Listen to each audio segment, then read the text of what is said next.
सच्चो सतराम। कृपया इस चैनल को सब्सक्राइब करें और बेल आइकन को प्रेस करना ना भूलें। धन्यवाद। सच्चो सतराम। हकीकत में जॾहिं असां ॿारनि खे प्यार ऐं मोहबत सेखारींदासीं त पोइ उहो प्यार सदाई ज़िंदा रहंदो ऐं उन प्यार सां जॾहिं बि ॿारनि खे हलाइबो आहे त ॿार असांजा ईअं ई हूंदा आहिनि जीअं असां उन्हनि खे हलायूं। ॿार असांजा ईअं हूंदा आहिनि जहिड़ो ई असां सेखारियूं ॿार असां को ॿार हूंदा ई कोन्हे। एक्चुअली असां चवंदा आहियूं ॿारनि में सिर्फ़ु पढ़ाई लिखाई या दिमाग़ जो आहे, असां उन्हनि खे अहिड़ो बढ़ाइण लाइ हिकिड़ो ज़हनी तौरु पाण खे तयारु करे विया आहियूं। शायदि इहो अथनि त ॿारनि में सभु कुझु आहे, पर हक़ीक़त में ॿारनि खे जहिड़ो ई प्यार सां सेखारींदासीं उहो ई सिखंदा आहिनि। असां ॾिसंदासीं इन करे असांखे शुरूआती संस्कृति ॾिनी वेंदी त ॿारनि खे पंहिंजे घर में प्यार सां राईंदासीं, मंदरनि में वठी वेंदासीं, चङे माहौल में राईंदासीं शुरूआती, त जीअं ॿार प्यार मंझि वेंदो तीअं हू प्यार सिखंदो ऐं जॾहिं प्यार सिखंदो जीअं तव्हां ॾिसंदासीं भगत साहब खे, जॾहिं भगत साहब पहिरियों दफ़ो साईं जन में आया त उन वक़्तु हिकिड़ो 6 साले जो ॿारु 6 या 7 साले जो ॿारु कोहर खणी विकिणे, मन जे घर जी हालत छा हूंदी असां सम्झी सघूं था। जिते 7 साले जो ॿारु बि कोई कमु करे तॾहिं घर जी रोटी हले त घर मन छा हूंदो असां अंदाज़ो नथा लॻाए सघूं।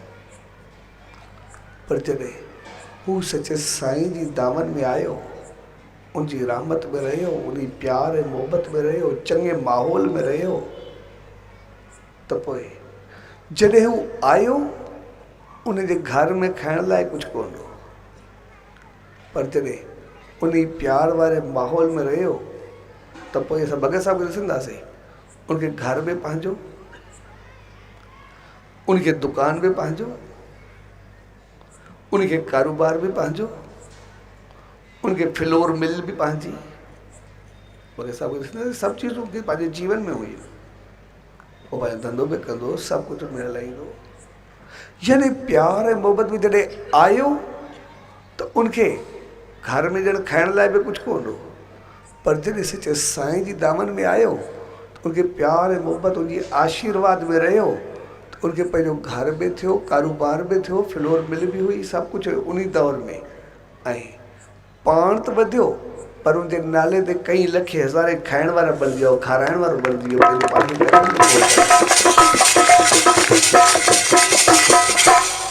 तंहिंजे करे प्यार ऐं मोहबत जिथे बि हूंदो आहे उहो पाण खे बि वधाईंदो आहे, ॿियनि खे बि वधाईंदो आहे। ऐं जिथे दिमाग़ हूंदो आहे उहो हक़ीक़त में न माण्हू पाण वधंदो आहे न ॿिए खे वधण ॾींदो आहे।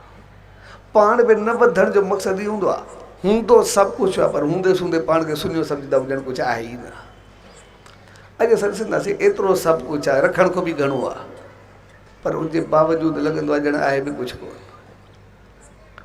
यानी दिमाग़ जेको आहे उहो न पाण खे सुखी कंदो आहे न ॿिए खे सुखी थियणु ॾींदो आहे, ऐं दिलि पाण खे बि ख़ुशि रखंदी आहे, ॿियनि खे बि ख़ुशि रखंदी आहे। जॾहिं असां ॿारनि खे प्यार मोहबत सेखारींदासीं त पोइ असांजा ॿार जेतिरा पाण दिलि वारा थींदा, ख़ुशि रहंदा, उनखां कई गुना वॾनि सां बहितर हलंदा, माहौल खे संभालींदा ऐं असांजो सॼो संसार प्यार जे गहवारो थी वेंदो ऐं असांजा ॿार वधंदा वसंदा।